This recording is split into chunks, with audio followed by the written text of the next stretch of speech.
అందరికీ నమస్కారం. 29 జూలైన అందరి ఆమోదంతో డిఆర్సి యొక్క సహాయంతో movie artist association executive meeting virtual మోడ్లో జరిగింది. వర్చువల్ మోడ్లో జరగడానికి కారణం ఏంటంటే డిఆర్సిలో చాలామంది సీనియర్ సిటిజన్స్ ఉన్నారు. డిఆర్సి పెట్టడానికి కారణం ఏమిటి? ఒక ఫ్యాక్షన్ ఏర్పడింది కాబట్టి అందరూ కలిసి పనిచేయడానికి, మాని ముందుకు తీసుకెళ్ళడానికి డిఆర్సి అనేటువంటి హై పవర్ కమిటీని ఎగ్జిక్యూటివ్ ఆమోదం తెలిపి డిఆర్సి కమిటీని రాటిఫై చేసి పవర్స్ ఇచ్చిన తర్వాత డిఆర్సి కమిటీ అంటే డిసిప్లినరీ అండ్ రికన్సిలియేషన్ కమిటీ. ఈ యొక్క కమిటీ యొక్క సహకారంతో మా ప్రశాంతంగా చక్కగా జరగాలన్న ఉద్దేశంతో మెగాస్టార్ చిరంజీవి గారు కృష్ణరాజు గారిని చైర్మన్గా అడిగి రిక్వెస్ట్ చేసి తీసుకొని మేమందరం మురళీమోహన్ గారు, శ్రీ మోహన్ బాబు గారు, జయసూద గారు ఇటువంటి సీనియర్స్ని కూడా దీంట్లో తీసుకొని ఒక కమిటీని ఫామ్ చేయడం జరిగింది. ఇటీవలే ఇద్దరు కోఆప్షన్ మెంబర్స్ని కూడా చైర్మన్ గారు మరింత పని చురుగ్గా జరగడానికి కృష్ణరాజు గారు, పెద్దలు శ్రీ గిరిబాబు గారు, పెద్దలు శ్రీ శివకృష్ణ గారిని కూడా దీంట్లో ఇంక్లూడ్ చేయడం జరిగింది. ఈ యొక్క కమిటీ యొక్క పరిశీలనలో 29 ఆగస్ట్ వర్చువల్ మోడ్లో అందరి ఆమోదంతో ఒక ఎగ్జిక్యూటివ్ జరిగింది. ఇవన్నీ మీకు మేము ఇంతకుముందు చెప్పలేదు కాబట్టి ఇప్పుడు నేను జనరల్ సెక్రటరీ గారు మీకు చెప్తున్నాను. ఈ కమిటీలో ప్రధానంగా అందరు ఆఫీస్ బేరర్స్ పార్టిసిపేట్ చేశారు దాదాపుగా. అంతేకాకుండా కొంతమంది ఎగ్జిక్యూటివ్ కమిటీ మెంబర్స్ కూడా పార్టిసిపేట్ చేశారు. వీళ్ళందరూ ఉండగా సాయంకాలం కొన్ని నిర్ణయాలు తీసుకోవడం జరిగింది. అవి ఏమిటంటే, ఒకటి, అకౌంట్స్ ఎగ్జిక్యూటివ్ కమిటీ యునానిమస్గా ఆమోదించింది. 2, ఈ ఎన్నికలు ఎప్పుడు అనేటువంటి నిర్ణయం వచ్చినప్పుడు స్పష్టంగా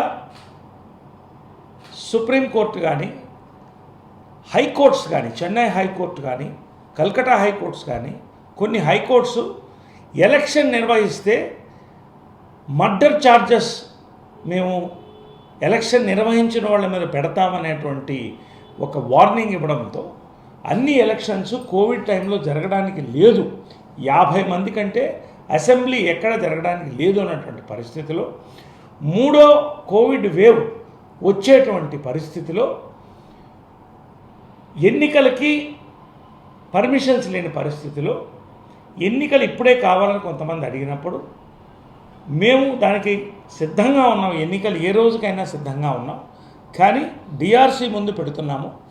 ఎన్నికలు మేము అందరం కలిసి జనరల్ బాడీ జరగనున్న జనరల్ బాడీ ఏ డేట్ అది? ఆగస్ట్ 22 జరగనున్న జనరల్ బాడీలో దాని మీద చర్చించుకొని కోవిడ్ యొక్క పరిస్థితి పట్టి ఎన్నికల నిర్ణయం తీసుకుంటాం అని అందరి ఆమోదంతో ఆ రోజు ఎగ్జిక్యూటివ్ పూర్తి అవ్వడం జరిగింది. ఇది ఇంత డిస్టర్బ్ టైంలో, ఒక కోవిడ్ టైంలో, ఒక డిస్టర్బెన్సెస్ కొన్ని ఉన్న టైంలో కూడా అందరినీ కలిపి డిఆర్సి ఒక అద్భుతమైనటువంటి కార్యక్రమాన్ని తీసుకొని మా ఎగ్జిక్యూటివ్ గారి ఈ యొక్క కార్యక్రమాన్ని నిర్వహించడం జరిగింది. జనరల్ బాడీని కూడా వర్చువల్గానే పెట్టవలసిన పరిస్థితి, ఎందుకంటే మెంబర్స్ లైఫ్ రిస్క్ చేయడానికి లేదు. ఒకటి, చట్టబద్ధంగా 50 మంది కంటే అసెంబ్లీ లేని యొక్క పరిస్థితిలో 900 మంది ఉన్నటువంటి ఈ మా జనరల్ బాడీ కూడా వర్చువల్నే జరగాలని నిర్ణయించాం. కోర్టులు కూడా, హైకోర్టులు ఇవన్నీ కూడా వర్చువల్గానే జరుగుతున్నాయి. ఆన్లైన్ క్లాసెస్ పిల్లలకు కూడా వర్చువల్గానే జరుగుతున్నాయి. ఇది కోవిడ్ ప్రోటోకాల్ని పాటించి జరుపుతున్నటువంటి యొక్క పరిస్థితి కాబట్టి ఇది మీకు తెలియజేయాలి. ఖచ్చితంగా ఆ రోజున మేము జనరల్ బాడీలో వర్చువల్గా ఎక్కడ జరుగుతున్న అదే పద్ధతిలో ఇక్కడ కూడా మేము వర్చువల్గా ఈ యొక్క మీటింగ్ కండక్ట్ చేసి అందరిని ఆహ్వానించాం. అందరికీ లెటర్స్ పంపించారు జనరల్ సెక్రటరీ గారు. ఈ యొక్క వర్చువల్ జనరల్ బాడీలో నిర్ణయం తీసుకుని ఎలక్షన్స్ని ఆ రోజే అప్పుడున్నటువంటి పరిస్థితి బట్టి చేద్దామని నిర్ణయించాం. ఇది మీకు బేసిక్గా చెప్పడానికి నేను వచ్చాను. రెండోది, నిన్న కొంత ఇండస్ట్రీ పెద్దలు, నేను, జీవిత గారు, ఇంకొంతమంది ఆఫీస్ బేరర్స్, ఎగ్జిక్యూటివ్ మెంబర్స్ అందరూ కూడా షాక్కు గురయ్యాం. హేమ గారి యొక్క మెసేజ్ వైరల్గా వెళ్ళడం, ఆ మెసేజ్లో మా ఫండ్స్ మొత్తం మేము తినేస్తున్నామనో వాడేస్తున్నామనో, మా మొత్తం కూడా దివాళా తీస్తుందన్నటువంటి ఒక భయానకరమైనటువంటి మెసేజ్ని ఇస్తూ ఒక ఛానల్కి లైవ్ ఒక హాఫ్ అన్ అవర్ ప్రోగ్రామ్ ఇచ్చి దాంట్లో వివిధ అంశాలు మాట్లాడారు. మేము క్లియర్గా స్టాటిస్టిక్స్ జనరల్ సెక్రటరీ గారు చెప్తారు, మాలో ఫండ్స్ ఇవాళ దాదాపుగా 5 కోట్ల రూపాయలు ఉంది. 4 crores 70 lakhs ఎంతో ఉంది, ఆమె చెప్తుంది క్లియర్గా. రెండోది, ఈ సంవత్సరం మాలో ఇంత కరోనాలో కూడా efficient functioning of the president, general secretary and the committee వల్ల కొంతమంది సహకరించకపోయినా మా ముందుకు పోయాం కాబట్టి 84 లక్షల రూపాయలు మెంబర్షిప్స్ ద్వారా మాకు వచ్చింది. ఫండింగ్ జీవిత గారు 10 లక్షలు ఇచ్చారు. నేను పర్సనల్గా ఎవరెవరి బ్యాంక్ అకౌంట్ 14 లక్షల రూపాయలు నేను డిపాజిట్ చేయడం జరిగింది. 14 లక్షల రూపాయలు నేను డిపాజిట్ చేసి 10,000 రూపాయలు ఎవరు అడిగినా వెంటనే మా యొక్క భద్రత కోసం మేము పనిచేయడం జరుగుతుంది. అదేవిధంగా ఆ యొక్క 14 లక్షలు డిపాజిట్ చేసిన తర్వాత జనరల్ సెక్రటరీ గారు, మేము కానీ కొంతమంది ఆఫీస్ బేరర్స్, ఎంతోమంది కరోనా పేషెంట్స్ హాస్పిటల్స్లో ఉండగా బెడ్లు ఇప్పించి వాళ్ళకి ఎంతో మేము మా వంతు సేవ ఏది ఆలోచించకుండా చేయడం జరిగింది. అంతేకాకుండా ఇన్సూరెన్స్ విషయానికి వస్తున్నాను. ఇన్సూరెన్సు ఎప్పటి నుంచి జరుగుతుంది, కానీ లాస్ట్ టైము ఎక్కువ మందికి ఇవ్వడం జరిగింది. ఇది యాక్టింగ్ ప్రెసిడెంట్ బెనర్జీ అక్కడ కూర్చున్నప్పుడు నేను లేను. ఒక మెసేజ్లో వెళ్ళిన ఒక తప్పు కన్ఫ్యూజన్ వల్ల ఎక్కువ మంది కట్టక్కర్లేదని అప్లై చేయడం జరిగింది. అయినా మేము ఆలోచించకుండా మా కోసం, మా యొక్క భవిష్యత్తు కోసం, మెంబర్స్ యొక్క భద్రత కోసం ఆ యొక్క కమిట్మెంట్ని మేము తీసుకొని మేము 1 కోటి రూపాయల దాకా ఖర్చు పెట్టడం జరిగింది. ఇది less than 15% of the entire funding. ప్రతి సంవత్సరం కూడా గత 3 టర్మ్లో మేము విత్ స్టాటిస్టిక్స్ చెప్తాం. ఫండ్ నుంచి తీసుకుని ఇన్సూరెన్స్ కట్టి, ఇన్సూరెన్స్ మళ్ళీ ఫండ్ తీసుకొచ్చి పెట్టడం అనేది చాలా మామూలు సాధారణమైనటువంటి విషయం. లాస్ట్ టైం కూడా మేము కొంతవరకు చేయడం జరిగింది, కానీ కరోనాలో అన్నమో రామచంద్ర అనే పరిస్థితిలో కళాకారులు మా వాళ్ళు ఉన్నప్పుడు మేము ఫోర్స్ చేయలేకపోయినప్పటికీ ఈసారి మళ్ళీ 150 మంది మెంబర్స్కి మా ఫండ్ వీలైనంత వరకు ముట్టుకోకుండా కృష్ణరాజు గారు ఆయన మనసు చేసి నేను ఒక మంచి సంఖ్యను ఇస్తానని ఆయన, జీవిత గారు నేను డబ్బులు ఇస్తాను ఆమె, నేను పర్సనల్గా 2-3 లక్షలు, నా ఫ్రెండ్స్ జాకీ ష్రాఫ్ గారు, రావు రమేష్ గారు, ఇటువంటి వాళ్ళు మేము సహకరిస్తామని అందరూ 1,00,000 రూపాయలు, 50,000 ఇండస్ట్రియలిస్ట్ వాళ్ళందరూ కూడా వచ్చి ఇచ్చినప్పుడు దానికి ఒక ఫండ్ని మేము తయారు చేసి మా ఫండ్ని వీలైనంత వరకు ముట్టుకోకుండా మా యొక్క శ్రమ, మాకున్నటువంటి మంచి ఇమేజ్తో, మాకు వచ్చినటువంటి రెస్పాన్సు, కమిటీ పనిచేసినటువంటి తీరు, దీని యొక్క బలంతో మేము ఫండ్స్ తెచ్చుకుంటున్నాం. ఇది చిరంజీవి గారు, మెగాస్టార్ చిరంజీవి గారు పంపించినటువంటి అప్రిసియేషన్ లెటర్. నాకు మిమ్మల్ని అభినందిస్తున్నానని చెప్పడం జరిగింది. ఇది దేనికి 1,00,000 రూపాయలు నేను CCCకి కూడా డొనేషన్ ఇవ్వడం జరిగింది పర్సనల్గా. కాబట్టి పెద్దలందరూ ఒక అప్రిసియేషన్తో ఒక మంచి వాతావరణం తీసుకురావడానికి అహర్నిశలు ఒక మహిళగా ఉండి, జీవిత జనరల్ సెక్రటరీగా ఉండి ఆమె కుటుంబ బాధ్యతలు చేసుకుంటూ ఆమె పనిచేస్తుంది. నేను నా కుటుంబ బాధ్యతలు, నా యొక్క పరిశ్రమలో ఉన్నటువంటి కమిట్మెంట్స్ దాటి మేమందరం ఇక్కడ ఒక కమిటీ కూర్చొని పనిచేసి ఇన్సూరెన్స్ చేయడం జరిగింది. అదేవిధంగా లైఫ్ ఇన్సూరెన్స్ దాదాపు నాకు తెలిసి 13 మంది సభ్యులకి చనిపోతే వేణుమాధవ్ గారు, గీతాంజలి గారు, జయప్రకాష్ రెడ్డి, గుండు హనుమంతరావు, దేవదాస్ కనకల గారు, nursing Yadav, Rallapalli, TNR journalist, actor, వీళ్ళందరూ చనిపోయిన రోజున వితిన్ 24 hours, ఇది మా ఫండ్ నుంచి కాదు, కట్టిన ఇన్సూరెన్స్ నుంచి, ఇన్సూరెన్స్ కంపెనీ నుంచి 3 లక్షల రూపాయలు ప్రతి కుటుంబానికి. ఆ టైంలో కరోనా టైంలో తినడానికి డబ్బులు లేనటువంటి పరిస్థితి ఉన్న టైంలో వాళ్ళు ఇబ్బంది పడకూడదని 3 లక్షల రూపాయలు ఒక్కొక్క కుటుంబానికి మేము ఇవ్వడం జరిగింది.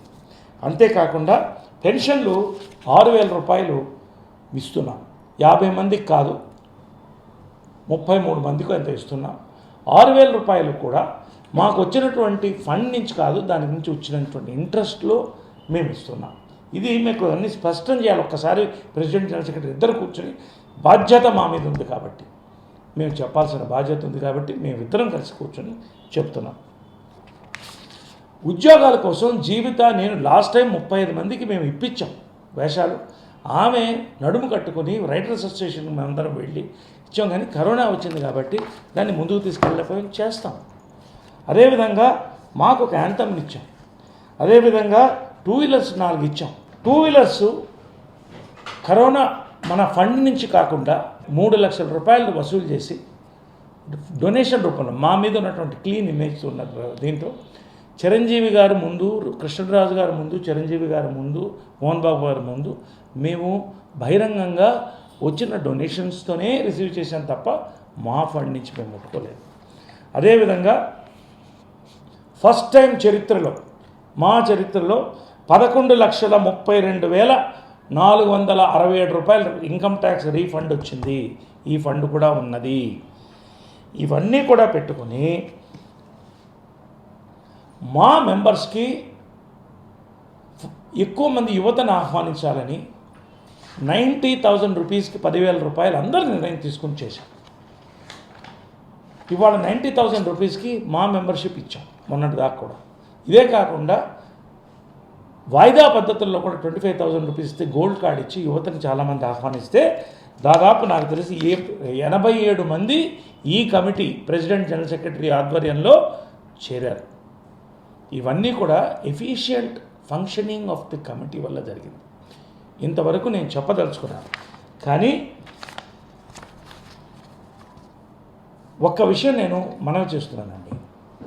ఎవరికి ఇక్కడ పదవి వ్యామోహాలు మాకు లేవు. గెలిచిన రోజునే నేను చెప్పాను, జీవితం ఉండగా అందరూ ఉండగా చెప్పాను, ఒక్కసారి నేను పోటీ చేస్తాను, రెండోసారి చేయను.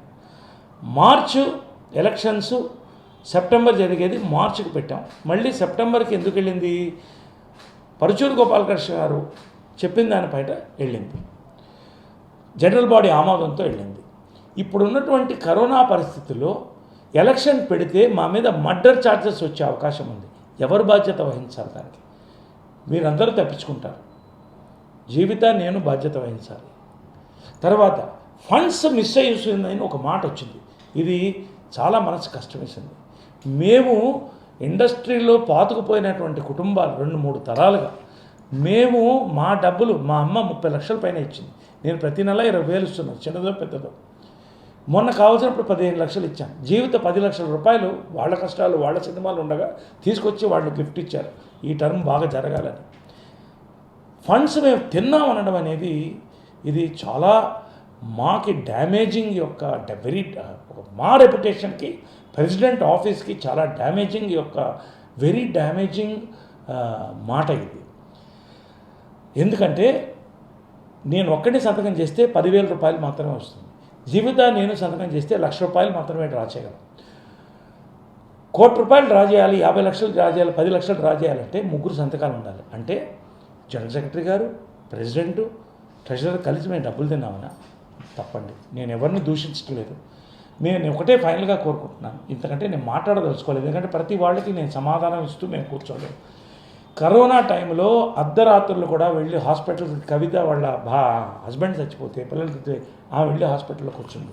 రజనీకాంత్ అనే మెంబర్కి చనిపోయే పరిస్థితిలో కాంటినెంటల్లో మేము బెడ్ ఇప్పించి ఆ కుటుంబాన్ని కాపాడాం. ఇలాగా శివబాలాజీ ఇంకెంతోమంది ఉన్నారు. వాళ్ళందరూ కూడా పూర్తి సమయం బెడ్ల మీద కాన్సన్ట్రేషన్ చేసి లాక్డౌన్ అంతా కూడా పనిచేసాం. చాలా కష్టం వేస్తుంది మనసుకి. ఒకటి. రెండోది, ఇటువంటి వ్యాఖ్యలు, ఇర్రెస్పాన్సిబుల్ వ్యాఖ్యలు ఏదైతే ఉన్నాయో, దిస్ అట్రాక్ట్స్ సెక్షన్ 8 ప్రకారం బైలాస్లో ఇది డిసిప్లినరీ యాక్షన్కి ఖచ్చితంగా తావుతీస్తుంది. ఎందుకంటే మా భవిష్యత్తు దృష్టిలో పెట్టుకొని, మా ప్రతిష్టను దృష్టిలో పెట్టుకొని మా యొక్క మెంబర్స్కి సందేహాలు క్రియేట్ చేసి కరోనా టైంలో ఎలక్షన్స్ కోసం పాకులాడి మేము చేయాలి వాళ్ళని, మేము కూర్చోవాలని ఇలాంటి స్టేట్మెంట్స్ ఇవ్వడం అనేది మేము ఖండిస్తున్నాం. మేము స్పష్టంగా మీకు ఉన్నది ఫ్యాక్ట్స్, పేపర్ మీద కాగితాలు పెట్టుకుని ఇప్పుడు కూడా కాగితాలు పెట్టుకునే మేము మాట్లాడుతున్నాం. ఈ కాగితాలు ఆల్రెడీ ప్రెస్కి మేము పంచడం జరిగింది. ఆ రోజు జీవిత షూటింగ్ నుండి రాలేకపోయింది, మళ్ళీ ఇప్పుడు కూడా మేము ముందు పెడుతున్నాం. అందరి మెంబర్స్కి పంపిస్తాం. తర్వాత ఖచ్చితంగా ఇది డిసిప్లినరీ అండ్ రికన్సిలియేషన్ కమిటీకి ఈ జరిగినటువంటి 2 రోజుల పరిణామాలు ఈ టైంలో డిస్టర్బ్ అవుతున్నటువంటి మా దృష్టిలో పెట్టుకొని మేము కూడా వాళ్ళకి పంపించడం జరుగుతుంది. వాళ్ళకి వదిలిపెడతాం. ఖచ్చితంగా వాళ్ళు ఏ నిర్ణయం తీసుకుంటే దాన్ని బట్టి మేము కూడా మా యొక్క ఆమోదాన్ని తెలుపుతాం. అందరికీ నమస్కారం. ఇప్పుడు ఇంతసేపు ప్రెసిడెంట్ నరేష్ గారు మాట్లాడారు. యాక్చువల్గా నరేష్ గారు మాట్లాడిన కొన్ని విషయాలు నేను మళ్ళీ రిపీట్ చేస్తాను. ఎందుకంటే నరేష్ గారు, నేను, రాజశేఖర్ గారు మేమంతా ఒక ప్యానెల్గా ఇంకొక ప్యానెల్తో మేము పోటీ పడి గెలిచిన తర్వాత మళ్ళీ నేను, రాజశేఖర్ గారు ఏ ప్యానెల్తో అయితే మేము ఎదురు ఫైట్ చేశామో అదే ప్యానెల్కి సపోర్ట్గా వెళ్ళి నరేష్ గారికి ఎగెయిన్స్ట్గా మేము మాట్లాడాం. అదే ప్యానెల్తో ఇదే విధంగా మెంబర్స్కి లెటర్స్ మేము రాసాము.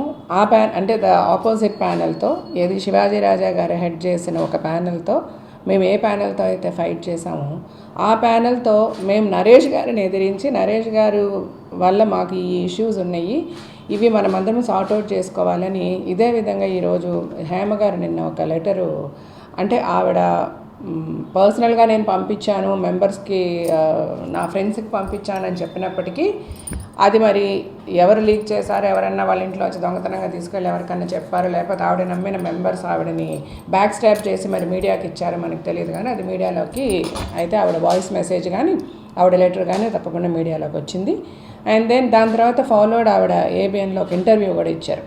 సో దీని గురించి యాక్చువల్గా మీడియాకి వెళ్ళొద్దు, మీడియాలో మాట్లాడుకోవద్దు, మన విషయాలు మనం సాల్వ్ చేసుకుందాం. ఇది ప్రజలకి అవసరం లేని ఒక సమస్య.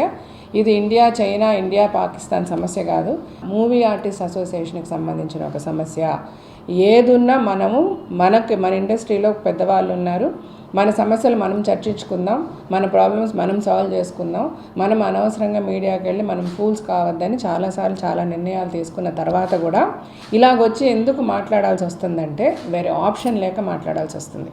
అంటే ఇప్పుడు మాట్లాడకుండా ఉంటే కనుక ఏదైతే నిన్న హేమ గారు మీడియాలో చెప్పారో, లేకపోతే ఆవిడ వాయిస్ మెసేజ్ అవ్వచ్చు, లేకపోతే మెంబర్స్కి ఏ లెటర్ అయితే అడ్రస్ చేశారో అవి నిజాలుగా అందరూ కన్సిడర్ చేయొచ్చు. సో అందుకోసమే ఈరోజు ఇలా కూర్చొని మాట్లాడాల్సి వచ్చింది. నేను ఎవరి సైడ్స్ మాట్లాడలేదండి. నరేష్ గారు నా పక్కనే ఉన్నప్పటికీ కూడా నేను ఆయన సైడ్ మాట్లాడలేదు. అటు లేకపోతే హేమ గారు, బెనర్జీ గారు, ఒక సోకాళ్ళు ఒక 14-15 మంది ఈసీ మెంబర్స్ని ఆవిడ కలుపుకున్నారు. 11 మంది ఈసీ మెంబర్స్ మేమని హేమ గారు కలుపుకున్నారు. మరి మేము ఎవరో నాకు తెలియదు. ప్రస్తుతానికి హేమ గారి గురించి మటుకు మాట్లాడతాను నేను. ఆవిడ చాలా ఇన్కరెక్ట్గా మాట్లాడారు కాబట్టి అది కరెక్ట్ చేయడం అవసరమని ఈరోజు కూర్చొని మీ ముందు మాట్లాడుతున్నాను. నరేష్ గారు చెప్పినట్టుగా 29th జూలై ఒక వర్చువల్ ఈసీ మీటింగ్ జరిగింది. అందులో కృష్ణంరాజు గారు, గిరిబాబు గారు లేరు, కృష్ణరాజు గారు, శివకృష్ణ గారు, మోహన్ బాబు గారు, డిఆర్సీ తరఫు నుంచి మురళీమోహన్ గారు, ఈ నలుగురు డిఆర్సీ తరఫు నుంచి పార్టిసిపేట్ చేయగా ఆల్మోస్ట్ అందరు ఈసీ మెంబర్స్ పార్టిసిపేట్ చేశారు ఆ వర్చువల్ జూమ్ మీటింగ్లో.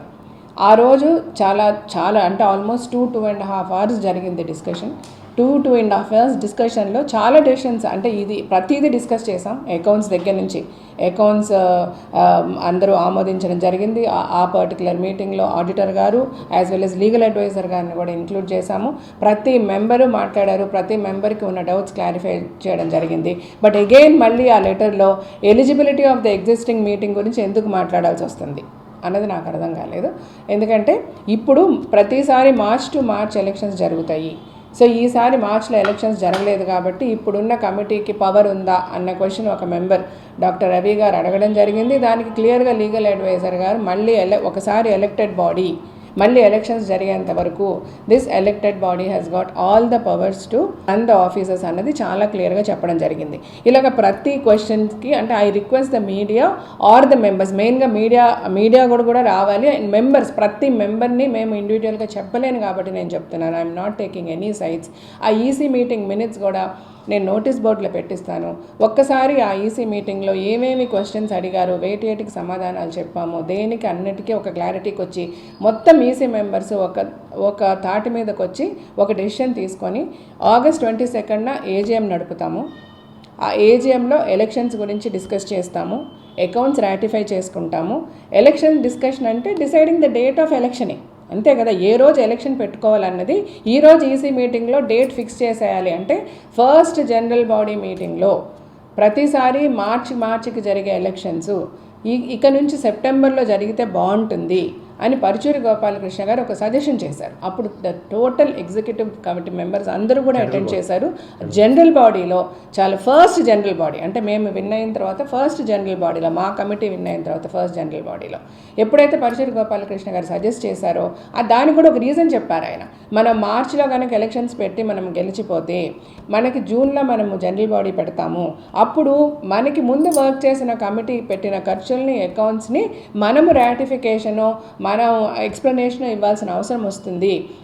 That is leading to lot of confusions. కాబట్టి సెప్టెంబర్కి ఎలక్షన్స్ గనక జరుపుకుంటే ఏ కమిటీ అయితే ఫంక్షన్ చేసిందో 2 years ఆ కమిటీ జనరల్ బాడీలో క్లియర్గా ఉన్న అకౌంట్స్ అన్నీ రాటిఫై చేసి వాళ్ళకి ఇవ్వాల్సిన సమాధానాలన్నీ ఇచ్చి వాళ్ళు ఎలాగ వర్క్ చేశారో ఆ టర్మ్లో ప్రతిదానికి ఏజీఎంలో ప్రతి మెంబర్కి సమాధానం చెప్పి వాళ్ళు ఎగ్జిట్ అయితే కొత్త కమిటీ వచ్చినప్పుడు కొత్తగా ఫ్రెష్గా వర్క్ చేయడానికి బాగుంటుంది అని ఆయన ఇచ్చిన సజెషన్ని టోటల్ కమిటీ మెంబర్స్ మొత్తం ఈసీ మెంబర్స్ అందరూ as well as the general బాడీలో ఆ రోజు అటెండ్ అయిన ప్రతి మెంబరు యాక్సెప్ట్ చేసి ఇలాగ వెళ్దాము అని అనుకున్నారు.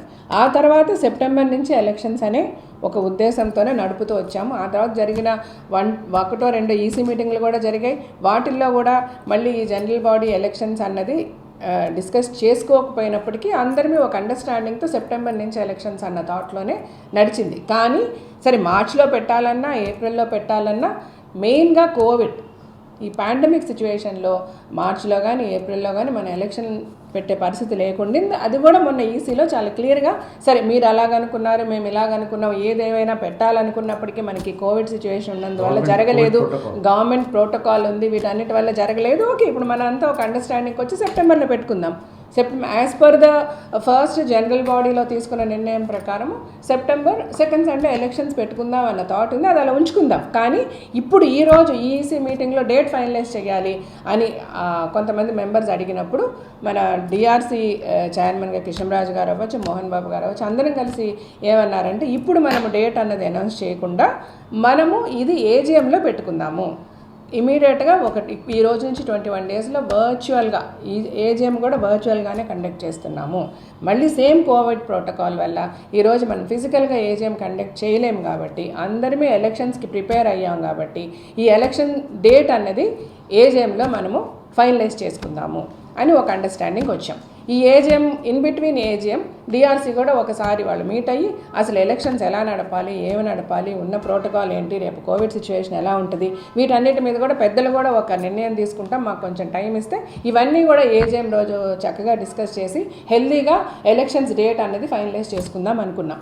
అసలు ఇందులో కన్ఫ్యూషన్ ఏంటో నాకు అర్థం కాలేదు. దాని గురించి మళ్ళీ ఎందుకు హేమ గారు మాట్లాడాల్సి వచ్చిందో కూడా నాకు అర్థం కాలేదు. అలాగే నరేష్ గారు ప్రెసిడెంట్గా ఉండిపోవాలనుకుంటున్నారా, ఆయనకి కుర్చీ దిగడానికి ఇష్టం లేదు, లేకపోతే దానివల్ల కొంతమంది అటువైపు చాలా ప్రయత్నాలు జరుగుతున్నాయి, ఇవన్నీ కూడా చాలా తప్పండి. అక్కడ ఆ పొజిషన్ నరేష్ గారు ఉన్నా, బెనర్జీ గారు ఉన్నా, ఎవరున్నా, హేమ గారున్నా నేను అదే మాట్లాడతా. అలాంటి ఒక డిస్కషను రాలేదు, అలాంటి ఒక థాటు లేదు, అంత పని లేకుండా ఎవరు ఇక్కడ పని కూడా చేయటం లేదు. చాలా క్లియర్గా నరేష్ గారు నెక్స్ట్ ఎలక్షన్కి తను ఈ ఒక్క టర్మ్ ఆయన ప్రెసిడెంట్గా ఉంటానని చెప్పారు. ఆ మాట మీద ఆయన ఆ రోజు నుంచి ఈ రోజు వరకు ఉన్నారు. ఇక్కడ నిన్న హేమ గారు చెప్పిన ఈ మాటలన్నీ కూడా చాలా తప్పుగా అనిపించాయి నాకు. ఎందుకంటే ఒక అండర్స్టాండింగ్తో మనందరం కలిసి కూర్చొని మాట్లాడుకున్నాం, ఈసీలో కొన్ని డెసిషన్స్ తీసుకున్నాం.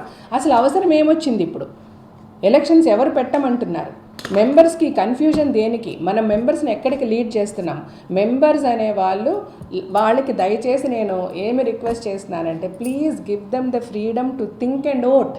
మనం ఎవరికి ఓట్ చేయాలి, మనకి ఎవరు పని చేస్తారన్నది దయచేసి వాళ్ళని ఆలోచించుకొని ఓట్ చేయనివ్వండి. మనం ఎందుకు ఇన్ని కైండ్ ఆఫ్ ఒక కన్ఫ్యూజన్స్ వాళ్ళ మైండ్లోకి మనం తీసుకెళ్తున్నాం? ఇప్పుడు నిన్న చెప్పిన హేమ గారు మాట్లాడిన కొన్ని వాట్సాప్లో కొన్ని విషయాలు అయితే తప్పకుండా మాట్లాడాల్సిన అవసరం ఉంది. ఎందుకంటే ఫండ్ అంతా తీసేసి ఖర్చు పెట్టేస్తున్నారు. పెన్షన్స్ ఆయన హ్యాపీగా కూర్చొని అంటే నరేష్ గారి పేరు చెప్పినా ఇక్కడ ఆఫీస్ కండక్ట్ చేస్తున్నది, రన్ చేస్తున్నది యాజ్ ఎ జనరల్ సెక్రటరీగా నేను ఆన్సరబుల్ కాబట్టి, అంటే ఇండైరెక్ట్గా నన్ను కూడా అన్నట్టే కాబట్టి నేను దీనికి సమాధానం చెప్పాల్సిన అవసరం ఉంది కాబట్టి చెప్తున్నాను. ఇప్పుడు 6,000 రూపీస్ నరేష్ గారు పెన్షన్స్ అనౌన్స్ చేశారు, ఆయన ఇచ్చేస్తున్నారు, ఆయన సమ్మం పోయిందని ఆవిడ అడిగారు. 6,000 rupees pensions out of the interest what ever the funds we have మేము ఇస్తున్నాం. రెండోది, కార్పస్ ఫండ్ అంతా పోయింది, 5 కోట్లు ఉండేది, 5 కోట్లు కాదు, ఆవిడ ఫిగర్స్ అని కూడా రాంగ్ చెప్తున్నారు, 5 కోట్ల పైన కొంచెం ఎక్కువే ఉండేది మనం మేము టర్మ్ స్టార్ట్ చేసినప్పుడు. సరే అది పక్కకు పెట్టినప్పటికీ కార్పస్ ఫండ్కిలో మనకి మెడిక్లైమ్కి ఇచ్చేశారు, లైఫ్ ఇన్సూరెన్స్కి ఇచ్చేశారు, ఆల్రెడీ అది 3 కోట్లు అయిపోయింది. ఇప్పుడు మళ్ళీ మెడిక్లైమ్ కట్టేస్తే కనుక అసలు ఏమీ ఉండదు, ఫ్యూచర్లో మనకి ఏమీ మిగలదు. అండ్ మళ్ళీ మెడిక్లైమ్ కడితే ఫ్యూచర్ అంటే కూడా ఎక్కువ లేదు, ఇంకొక సంవత్సరంలో మొత్తం జీరో అయిపోతుంది అని చెప్పారు. అది కరెక్ట్ కాదండి. ఇప్పుడు కార్పస్ ఫండ్లో నియర్లీ 4.7 crores, నేను అప్రాక్సిమేట్గా చెప్తున్నాను ఫిగర్స్, 4.63 to 4.7 crores ఇంకా మాకు ఫండ్ అలాగే ఉంది. ఈ ఫండ్లోంచి ఫస్ట్ మెడిక్లైమ్కి 78 lakhs అనుకోండి. నేను ఇవాళ ఆఫీస్ నాన్ ఫంక్షనింగ్ కాబట్టి కరెక్ట్ ఫిగర్స్ నా దగ్గర లేవు, ఏమన్నా 1 లక్ష అటు ఇటు అవ్వచ్చు. బట్ 78 lakhs ఫస్ట్ అంటే 2020 మెడిక్లైమ్కి కట్టాం. 931 లైవ్స్ అయ్యాయి, 314 మెంబర్స్కి మెడిక్లైమ్ కట్టాం. అదెంత 78 lakhs కట్టాం. ఆ 78 lakhs ఎస్ మనం ఫండ్లోంచి తీసి కట్టాం. అది కూడా 15% of the funds can be used అన్న ఒక నామ్స్ మీద ఆడిటర్స్తో ప్లస్ లీగల్ అడ్వైజర్తో అండ్ మొత్తం ఈసీ మెంబర్స్తో, ఆ రోజు ఎంతమంది అయితే ఈసీ మెంబర్స్ దానికి ఒప్పుకున్నారు వాళ్ళందరూ సంతకాలు పెట్టున్నారు. ఆ రోజు హేమ గారు కూడా ఉన్నారు అక్కడ. అప్పుడు కోవిడ్ సిచ్యువేషన్, ఎవరికి పనులు లేవు, అందరూ చాలా ఇబ్బందుల్లో ఉన్నారు. ఈ ఫిగర్ అరేవ్ అవ్వడానికి ముందు మెంబర్స్ అందరికీ ఇందాక నరేష్ గారు చెప్పినట్టుగా మెసేజ్లు పంపించాం, ప్రతిదీ రికార్డు ఉందండి, దయచేసి అందరూ అప్లై చేసుకోండి మెడిక్లైమ్కి. అప్పుడు బెనర్జీ గారు కానీ హేమ గారు కానీ వీళ్ళందరూ కూడా మెజారిటీ ఆఫ్ ద మెంబర్స్ ఈసారి మనం ఫ్రీగా ఇవ్వాలి మెంబర్స్కి మెడిక్లైమ్, మనం ఎందుకున్నాం ఈ పరిస్థితిలో, వాళ్ళు ఎట్లా నార్మల్గా మెడిక్లైమ్ మాలో 30,000 ప్రీమియం అంటే కనుక ఇప్పుడు 50% మా బ్యాట్ చేస్తుందండి. అది ఈరోజు మేము వచ్చిన తర్వాత కాదు, ముందు నుంచి కూడా అదే జరుగుతుంది. గత 3-4 టర్మ్స్గా ఇదే పద్ధతిలో మెడిక్లైమ్ అనేది 50% ప్రీమియంలో మా బ్యాట్ చేస్తుంది, 50% మెంబర్స్ కడుతున్నారు. ఈసారి లాస్ట్ టైం జరిగినప్పుడు ఎక్కువ మంది కట్టాల్సి వచ్చింది, ఎందుకంటే అందరు మెంబర్స్ యునానిమస్గా చాలా మంచిగా ఓపెన్గా బెనర్జీ అనే దగ్గర నుంచి అందరూ కూడా మీరు ఏంటి ఇంత కట్టాలని కూడా మెన్షన్ చేయకండి మెసేజ్లో, సో మళ్ళీ భయపడిపోయి చాలామంది అప్లై చేసుకోరు, లెట్ దమ్ అప్లై, మనందరం కష్టపడదాం, మనందరం డబ్బులు తెద్దాం, మనందరం ఏమన్నా తక్కువైతే చేద్దాం, but let us all unitedly give health insurance to maximum number of members అని చెప్పి అన్నందువల్లనే అంతమంది 314 మెంబర్స్ అప్లై చేసుకోవడం జరిగింది. వాళ్ళకి 78 lakhs పే చేయడం జరిగింది. అది చేసే ముందు కూడా ప్రతి మెంబర్తో గంటల తరబడి డిస్కషన్ చేయడం జరిగింది. హేమ గారు అన్నారు ఇంక్లూడింగ్ ఈసీ మెంబర్స్ ఈసారి కట్టలేమండి డబ్బులు అన్నారు, అందరినీ కన్సిడర్ చేయమన్నారు. ఫైన్, ఎంతవరకు వీలైతే అంతవరకు ఫ్రీగా చేయండి అన్నారు. చేద్దాం, మన వల్ల చేతనైంది మనం చేద్దామని అందరం కలిసి అనుకొని ఆ 78 lakhs కట్టడం జరిగింది. ఆ 78 lakhsతో పాటు ఎస్బీఐ లైఫ్ ఇన్సూరెన్స్ కట్టడం జరిగింది. లైఫ్ ఇన్సూరెన్స్ కూడా సమ్వేర్ అరౌండ్ 28 lakhs కట్టాం. ఆ లైఫ్ ఇన్సూరెన్స్లో దగ్గర 13-14 మందికి ఫ్యామిలీకి 3 లక్షల చొప్పున ఇచ్చాం. అంటే మనం కట్టిన దానికి కంటే ఇంకా ఎక్కువే మెంబర్స్ బెనిఫిట్ పొందారు. నేను ఒక సింపుల్ క్వశ్చన్ అడుగుతున్నానండి హేమ గారిని అందరినీ, మనకి ఫండ్ అనేది అసోసియేషన్లో ఎందుకుంది? మెంబర్స్ చచ్చిపోతుంటే ఫండ్ని ముట్టుకోమేము అని మెంబర్స్ని చచ్చిపోనిస్తామా? మెంబర్స్కే కదండి ఉపయోగపడింది ఈ 78 lakhs మనం కట్టినా లాస్ట్ టైము, లేకపోతే 28 lakhs ఎల్ఐసి మనం ఎస్బీఐ కట్టినా అది మెంబర్సే కదా బెనిఫిట్ అయ్యారు. ఏమన్నా మా ఇంట్లో నేను వెళ్ళి ఒక పెళ్లి చేసుకున్నానా, లేకపోతే నరేష్ గారు వెళ్ళి పార్టీలు పెట్టుకున్నారా, ఇంకొకటి చేసామా? అసలు ఏదైనా సరే మనందరిమీ for the benefit of for the members అని కదా మనం పనిచేస్తున్నాము. మెంబర్స్కే కదా మంచి జరిగింది. ఇప్పుడు కూడా హేమ గారు అన్నట్టుగా 3 కోట్లే ఉన్నాయి, అక్కడ 3 కోట్లు ఖర్చు పెట్టేశారు, ఇదంతా బుల్షిట్ అండి.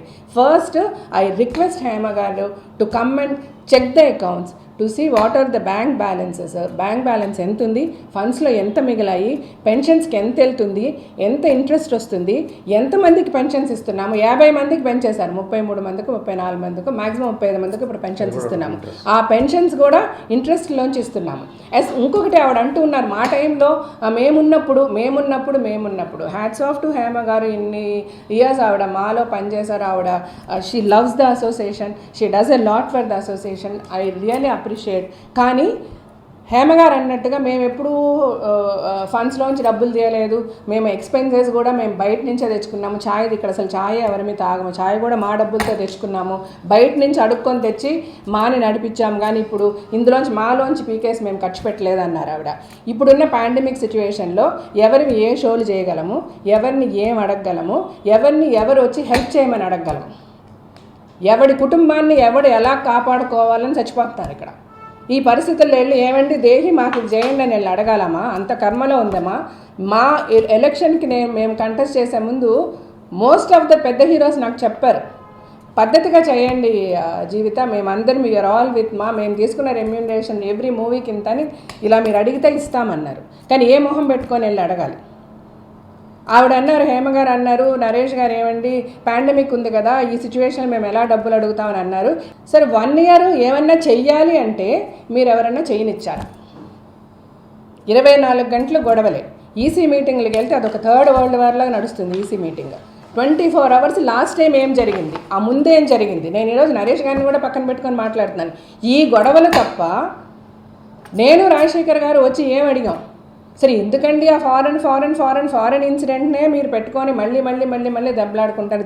జరిగిపోయింది, ఎలక్షన్ అయిపోయింది, గెలిచేసాము, మనం ఒక టీమ్గా కలిసి పనిచేద్దాము, ఇక నుంచి ఏమున్నా డైరెక్ట్గా మాట్లాడుకుందాము, ఏదైనా డిస్కస్ చేసుకుందాము అని అడిగినప్పుడు కొన్ని సందర్భాల వల్ల అటు నరేష్కి ఇబ్బంది అయింది, కొన్ని సందర్భాల వల్ల వాళ్ళకి ఇబ్బంది అయింది, మధ్యలో అందరూ కలిసి మాట్లాడుకుందాం అన్నందువల్ల మాకు ఇబ్బంది అయింది. ఈసారి మెడిక్లెయిమ్ కడితే ఉన్న డబ్బులు కూడా అయిపోతాయి. ఇవన్నీ ఫస్ట్ చాలా రాంగ్ క్యాల్కులేషన్స్. నేను మీకు చెప్పాల్సింది ఏంటంటే, లాస్ట్ టైం మెడిక్లెయిమ్ 78 lakhs కడితే 96 lakhs మెంబర్స్ వాడుకున్నారండి. Are we not happy?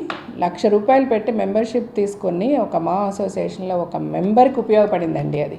అది దేనికి? వాళ్ళ జీవితాలు, వాళ్ళ లైఫ్స్ కాపాడుకోవడానికి డ్యూరింగ్ కోవిడ్ పీరియడ్ ఆ డబ్బు ఉపయోగపడింది. అంతకంటే మనం ఫండ్ రైజ్ చేసాం, మేము కష్టపడి ఫండ్ రైజ్ చేసాం. మరి రాళ్ళు మోసి రాళ్ళు కొట్టి బండలు కొట్టి కష్టపడి ఫండ్ రైజ్ చేశారు. దేనికోసం చేశారు? మెంబర్స్ వెల్ఫేర్ గురించి చేసాం. ఇప్పుడు ఆ మెంబర్స్ వెల్ఫేర్కే కదా అది ఉపయోగపడింది. దాని గురించి మనం ఎందుకంత బాధపడుతున్నాము, దాని గురించి ఎందుకు అట్లాగా రాంగ్గా ఒక ట్రాక్ తీసుకెళ్ళి చెప్పదలుచుకుంటున్నాం అన్నది నాకు అర్థం కావట్లేదు.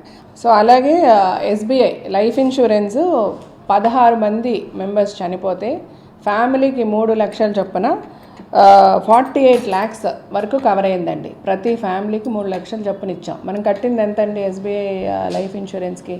28 lakhs కట్టామండి ఫండ్ నుంచి. సో ఏది కట్టినా ఏం చేసినా మొత్తం మనము టువర్డ్స్ ఈసారి మెడిక్లెయిమ్తో కలుపుకొని మ్యాక్సిమం మనము స్పెండ్ చేసింది మెడిక్లెయిమ్ లైఫ్ ఈ ఇయర్ 2021 మెడిక్లెయిమ్ లైఫ్ ఇన్సూరెన్స్తో కలిపితే మ్యాక్సిమం అరౌండ్ 2 crores మనము ఆ ఫండ్ నుంచి తీసాం. బట్ యాడ్ ఆన్ అయింది నియర్లీ 1.2 వరకు ఫండ్స్ వచ్చాయండి. ఆవిడ ఏమీ రాలేదు అంటుంది. 82 lakhs మెంబర్షిప్స్ నుంచి వచ్చాయి. ఆ మెంబర్షిప్స్ కూడా ఎంతో ఎంతూసియాస్టిక్గా ఎంతమంది మెంబర్స్ వాళ్ళు కష్టపడి వాళ్ళు పనిచేసింది, ఎంత స్క్రూటనీ చేసి ప్రతి మెంబర్కి మనం కన్ఫర్మ్ చేసే ముందు ఒక కమిటీ చేసి, అంటే వీళ్ళ మధ్య అంటే ప్రతిసారి కొట్టుకోవడమే కదా 2 panelsగా.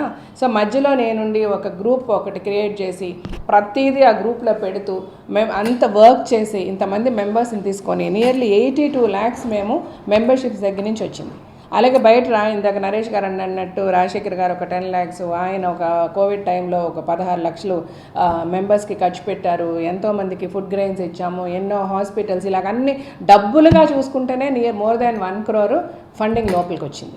ఈరోజు 4.63 crores ఫండ్తో మేము ఉన్నాం.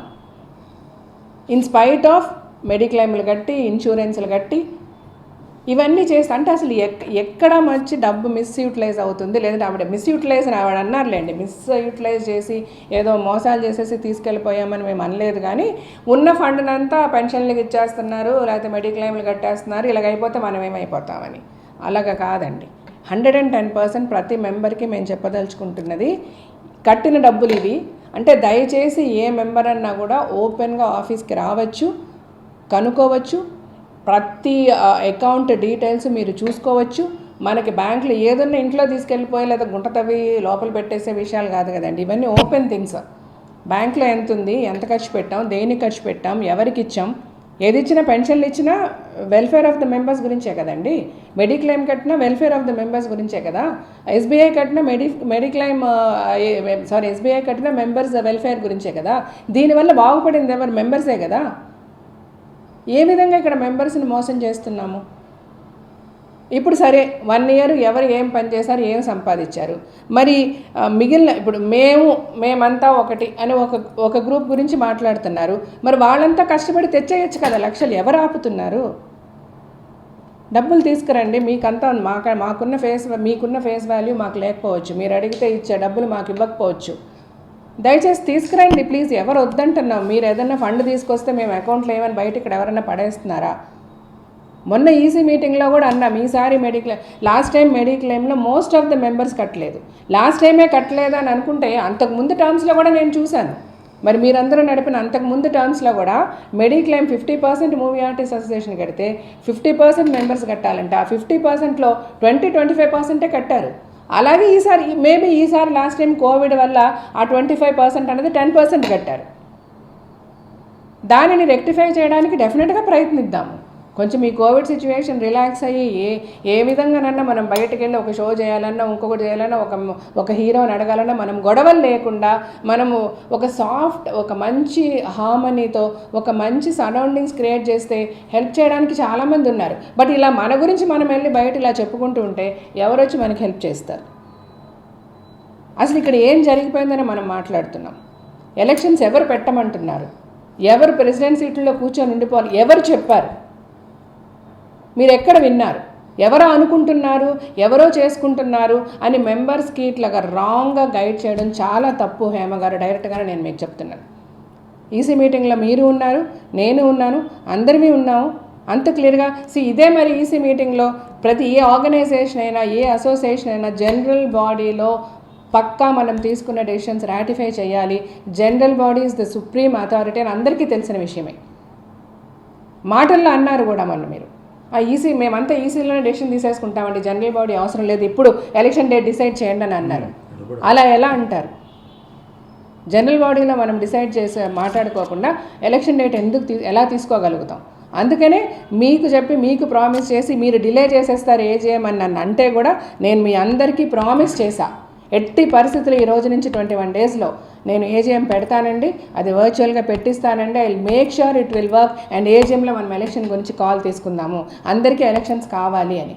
ఇంకెందుకు మీరు ఎవరిని ఏ విధంగా రాంగ్ గైడ్ చేయాలని ఆర్ మిస్గైడ్ చేయాలని నిన్న ఇంటర్వ్యూ ఇవ్వాల్సి వచ్చింది, లేకపోతే ఈ వాట్సాప్ మెసేజ్ పంపించాల్సి వచ్చింది, లేకపోతే మెంబర్స్కి లెటర్స్ పంపించాల్సి వచ్చింది. ఆ లెటర్లో మళ్ళీ ఎలిజిబిలిటీ ఆఫ్ దిస్ కమిటీ అని మళ్ళీ డిస్కస్ చేశారు. ఈసీ మీటింగ్లో మనం ఏం మాట్లాడుకున్నాం? ఆఫీస్కి దయచేసి ప్రతి మెంబర్ని వచ్చి ఈసీ మీటింగ్ మినిట్స్ నేను నోటీస్ బోర్డులో పెడతానండి. ఈసీ మీటింగ్లో ఇప్పుడున్న కమిటీకి ఉన్న ఎలిజిబిలిటీ ఏంటి అన్నది చాలా క్లియర్గా డిస్కస్ చేయడం జరిగింది. దానికి క్లియర్గా లీగల్గా ఒక ఒపీనియన్ ఇవ్వడం జరిగింది. And we are 100% eligible to run the office అన్నది అందరూ యునానిమస్గా యాక్సెప్ట్ చేయడం జరిగింది. అక్కడి నుంచి మేము వర్క్ చేస్తున్నాం. ఏ రోజు మేము వర్క్ చేయడం ఆపలేదు, ఏ రోజు ఏ మెంబర్ని ఆఫీస్కి రావద్దని చెప్పలేదు. ప్రతి ఒక్కరిని పార్టిసిపేట్ చేయమనే చెప్తున్నాం. ప్రతి విషయాన్ని నేను గ్రూప్లో పెడతా, నా దగ్గర అన్ని మెసేజెస్ ఉన్నాయి. మీరు ఎందుకు యాక్టివ్గా వచ్చి ఎందుకు పార్టిసిపేట్ చేసి పనిచేయటం లేదు? ఎవరు వద్దంటున్నాం? 100 రూపాయలు తెచ్చిచ్చినా వీ విల్ టేక్ ఇట్ అండి. It is a big help.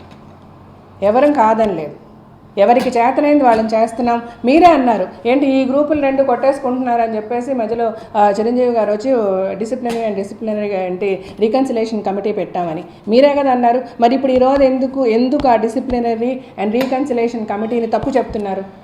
వాళ్ళెవరని ఎందుకు అడుగుతున్నారు? వాళ్ళెవరు డిసైడ్ చేస్తారని మీరు ఎందుకు అడుగుతున్నారు? ఇది మీరు అందరూ కలిసి మేమే చిరంజీవి గారు అని మాట్లాడి పెట్టారు, మా అందరి మధ్య ఒక హార్మనీ క్రియేట్ చేయడానికి అని మీరే ఈరోజు ఎందుకు ఆ డిఆర్సీ పనిచేయటం లేదు? మేము ఆ రోజు నుంచి ఆ మాట కట్టుబడే డిఆర్సీనే ప్రతిదీ అడుగుతున్నాం, ప్రతి విషయం వాళ్ళ కన్సర్న్ తీసుకుంటున్నాం. ఒక ఈసీ మీటింగ్ అవ్వచ్చు, ఒక ఏజీఎం అవ్వచ్చు, ఒక ఎలక్షన్ అవ్వచ్చు. ఎందుకంటే ఇండస్ట్రీలో పెద్దవాళ్ళు అని అంటే లెక్క పెట్టుకోవచ్చు. ఆ పెద్దవాళ్ళతో ఆధ్వర్యంలో వాళ్ళని అడిగి వాళ్ళు చేస్తామని మీరే చెప్పారు. మీరే చెప్పి అదే డిఆర్సీ డిసైడ్ చేశారు. అదే డిఆర్సీ 40 days నరేష్ గారు లీవ్లో వెళ్తే బెనర్జీ గారు ప్రెసిడెంట్గా ఉంటారు, టెంపరీ అన్నారు. మరి అదే డిఆర్సీ అవన్నీ మీరు యాక్సెప్ట్ చేశారు కదా. ఇప్పుడు ఎందుకు డిఆర్సీ కాదు అంటున్నారు? దీనికి ఎలాగ రిప్లై చెప్పరు? ఇది నేను అంతా దయచేసి మెంబర్స్కి చెప్తున్నానండి. ఎందుకంటే ఆ లెటర్లో ఉంది అవన్నీ. మీరు ఆ లెటర్ రేపు చదువుతారు కదా, దానికి ఒక క్లారిఫికేషన్ కావాలి కదా. సో ఇప్పుడు కూడా ఏమంటున్నాం, డిఆర్సీ కాదు, supreme authority is AGM. General బాడీలోనే డిఆర్సీ పెద్ద మనుషులు కూడా ఉంటారు. ఎలాగ నడిపించాలి ఎలక్షన్స్, కోవిడ్ ప్రోటోకాల్ ఫాలో చేస్తూ ఏం చేయాలి, ఎప్పుడు చేయాలి. ఎందుకంటే మనం కొట్టుకుంటున్నామని మీరే అంటున్నారు కాబట్టి పెద్దవాళ్ళని తీసుకొచ్చామని మీరే అంటున్నారు. ఆ పెద్దవాళ్ళు సజెషన్స్ ఇవ్వడానికి, ఎలక్షన్స్ వద్దని చెప్పడానికి కాదు. మీటింగ్లు ఎలక్షన్స్ వద్దని ఎవరూ చెప్పలేదు. ఇలాగా మీరు ఊహించుకొని కాంక్రీట్గా ఏ సాక్ష్యమో ఏ ఆధారం లేకుండా నరేష్ గారు కూర్చుండిపోవాలి, ఆయనే ప్రెసిడెంట్గా ఉండిపోవాలి, అందుకని ఎలక్షన్స్ పోస్ట్పోన్ చేయాలని అనుకుంటున్నారు, మీరు ఎలక్షన్స్ కావాలని అడగండి అని మెంబర్స్ని బిఫోర్ ఏజీఎం ఇట్లా రాంగ్ గైడ్ చేయడం కరెక్ట్ కాదు. నాట్ ఓన్లీ మెంబర్స్, మన field is the most attractive field అండి ఇండస్ట్రీ. ఇక్కడ ఏం జరిగినా న్యూసే. మనల్ని మనం ఎక్కడ పెట్టుకుంటున్నాం ప్రజల్లో? What are we trying to tell the people?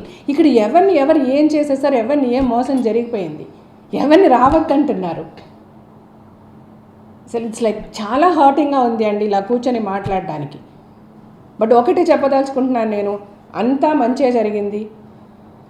మీరు అంటున్నట్టుగా అసలు పైసా రాలేదు అన్నది లేదండి. To the members more than 1 crore మన టర్మ్లో వచ్చిందండి డబ్బులు.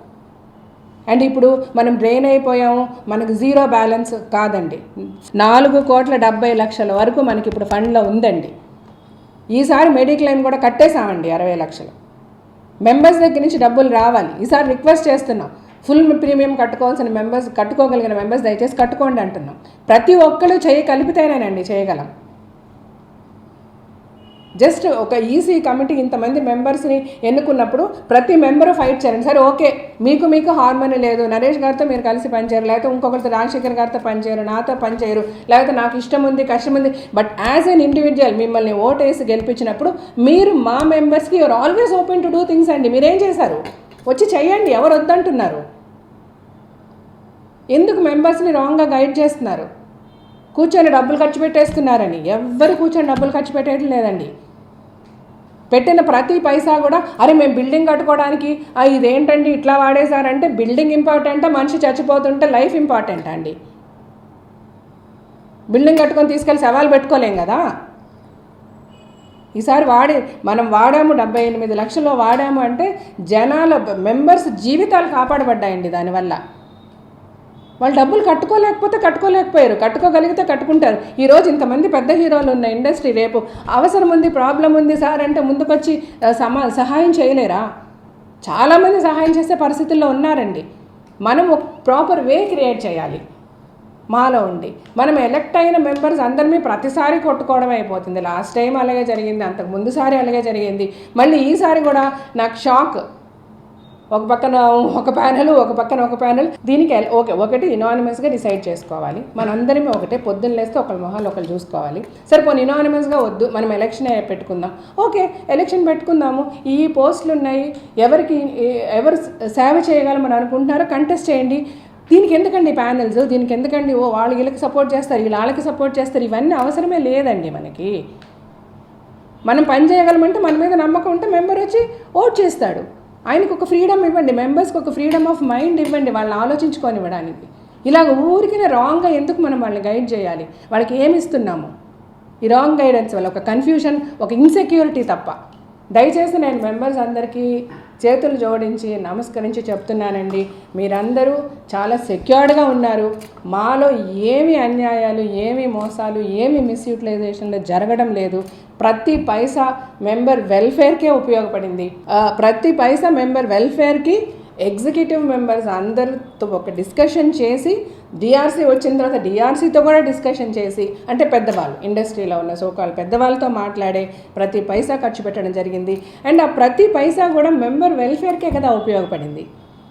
ఏ విధంగా ఒక పార్టీ పెట్టామా, ఒక డిన్నర్ పెట్టామా,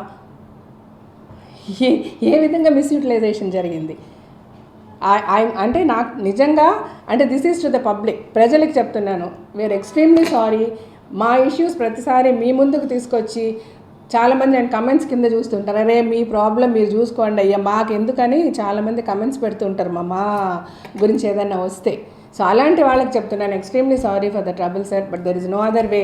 ఇలాగ చెప్తేనే అందరికీ రీచ్ అవుతుంది. ఎందుకంటే ఒక రాంగ్గా ఒక మెసేజ్ వెళ్ళిపోయినప్పుడు ఆ మెసేజ్ని ఏ విధంగా కరెక్ట్ చేయగలమంటే this is the only way I thought. అందుకని I had to come and sit in front of the camera today and వచ్చి మాట్లాడాల్సిన అవసరం వచ్చింది. Apart from this nothing is happening with మా అండ్ మెంబర్స్ అందరికీ కూడా దయచేసి ఎలక్షన్స్ కావాలంటే ఎలక్షన్స్ పెట్టుకుందాం. ఎలక్షన్స్లో మీకు నచ్చిన వాళ్ళకి, మీరు మెచ్చిన వాళ్ళకి అంటే ఈ ఎలక్షన్ అనే కాదు, ఏ ఎలక్షన్ అయినా అంతే. పబ్లిక్ ఎలక్షన్ అనుకోండి, ప్రజలు ఆలోచించుకోవాలి. ఏ పార్టీ అన్నది కాదు, లేకపోతే ఎవరి గురించి ఎవరు మాట్లాడుతున్నారు అన్నది కాదు, లేకపోతే ఎవరికి గ్లామర్ ఉన్నది అన్నది కాదు, మనకి ఎవరు సహాయం చేయగలరు, మనకెవరు రీచబుల్గా ఉన్నారు, ఎవరు మన గురించి ఆలోచించగలరు, వాళ్ళకి ఓట్ చేయాలి. ఇది సింపుల్ లాజిక్.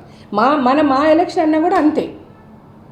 దయచేసి ఎవరు ఏమి మాట్లాడినా నేనైనా మాటలకి క్యారీ అవ్వద్దు, లేకపోతే అపియరెన్స్కి క్యారీ అవ్వద్దు. మీరు ఆలోచించండి, మీకు ఏది మంచి అంటే వాళ్ళకి ఓట్ చేయండి, వాళ్ళని గెలిపించండి. ఎందుకంటే డెఫినెట్గా మనందరిమీ ఒకటి, మీరు బాగుపడాలని నేను సిన్సియర్గా అనుకుంటున్నాను. మీకు మంచి జరగాలని నేను కానీ, రాజశేఖర్ గారు కానీ, నరేష్ గారు కానీ ఎవరున్నా అంటే ఈరోజు మాలో కంటెస్ట్ చేసి మా కమిటీలో ఉన్న ప్రతి మెంబర్కి కూడా అదే థాట్. అది కూడా నేను కాదంటలే.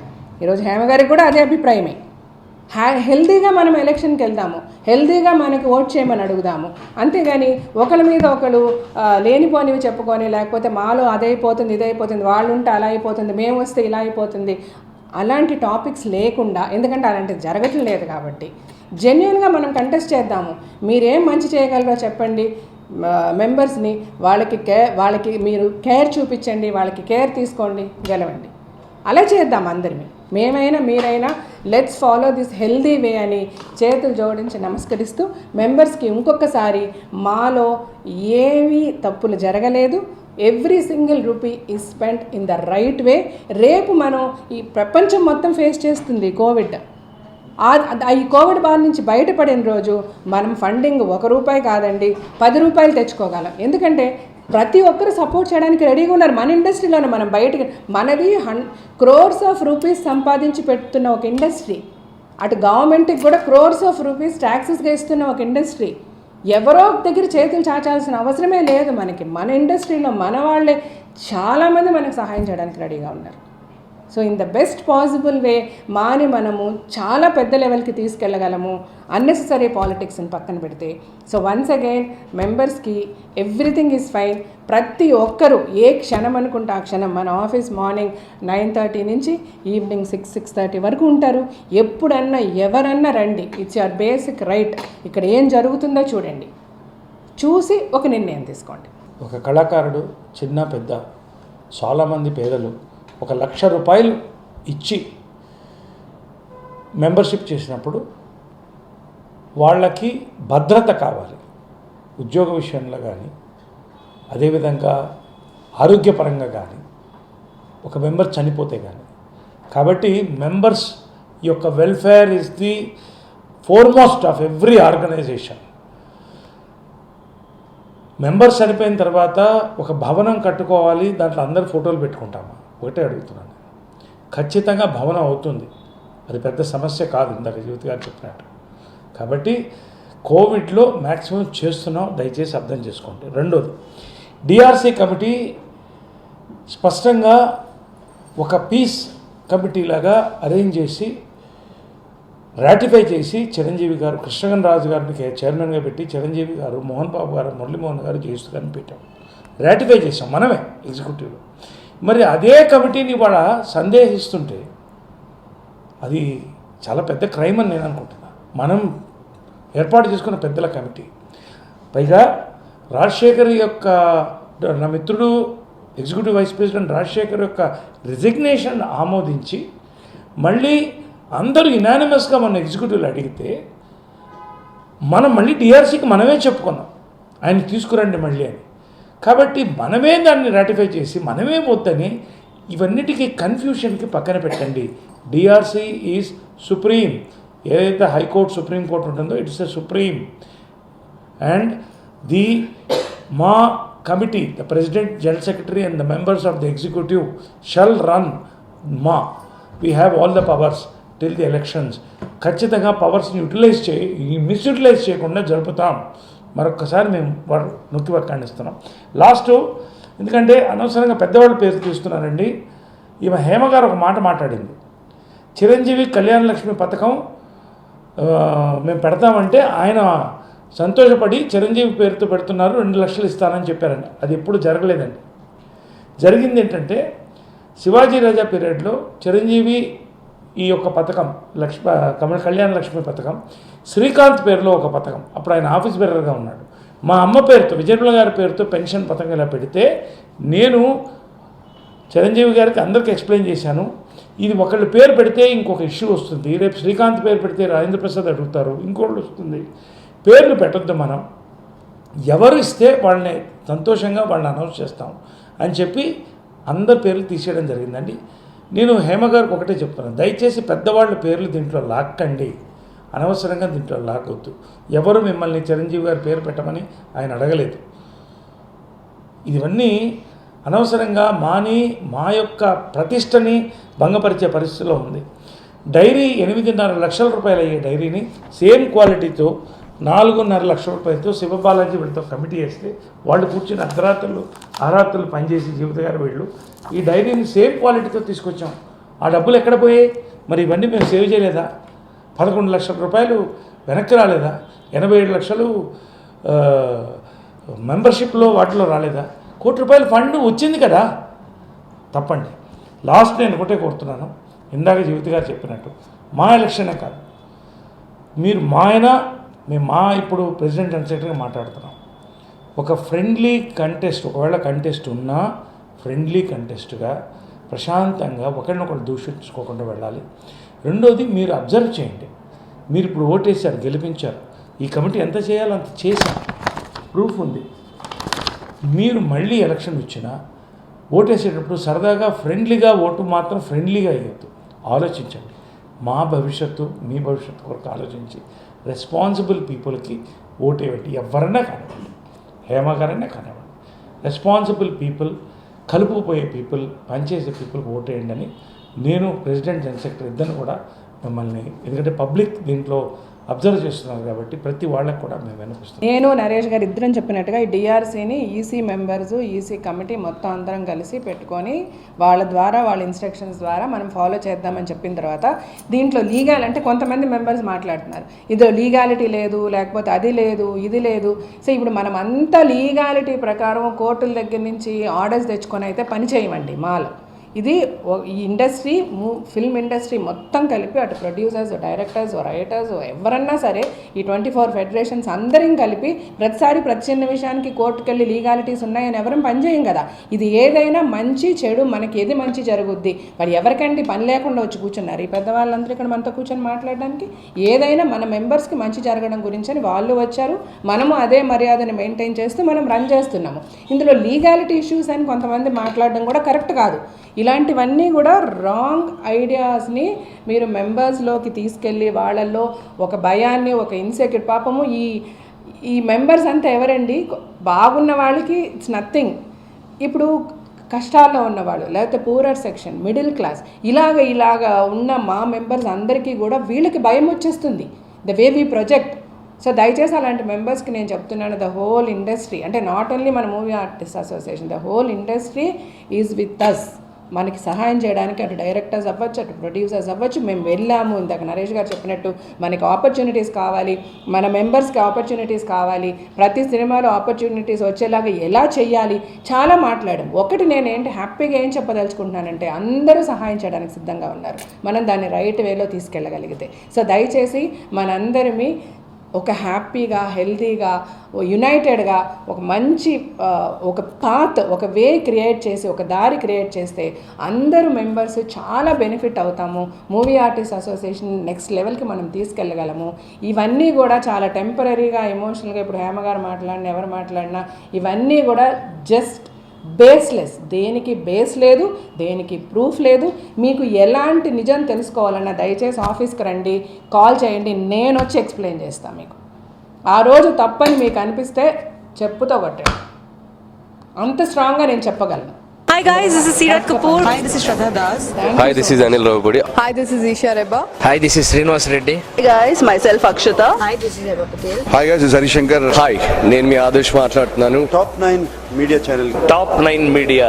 టాప్ 9 మీడియా ప్రపంచం మీ చేతిలో. Top 9 media. Please subscribe to Top 9 Media. ప్రపంచం మీ చేతిలో. Top 9 media. Top 9 Media. Top 9 Media. Top 9 Media. ప్రపంచం మీ చేతుల్లోనే. Please subscribe top 9 media channel. Top 9 media. Top 9 Media. ప్రపంచం మీ చేతుల్లో. Top 9 Media. Top 9 Media. ప్రపంచం మీ చేతుల్లో. Top 9 Media. Top 9 Media channel. Top 9 Media. Please subscribe to top 9 media. Top 9 Media. ప్రపంచం మీ చేతిలో. So don't miss it. Watch it. Please like, share and subscribe. So subscribe అవ్వకపోతే చాలా miss అవుతారు. So please subscribe Top 9 Media.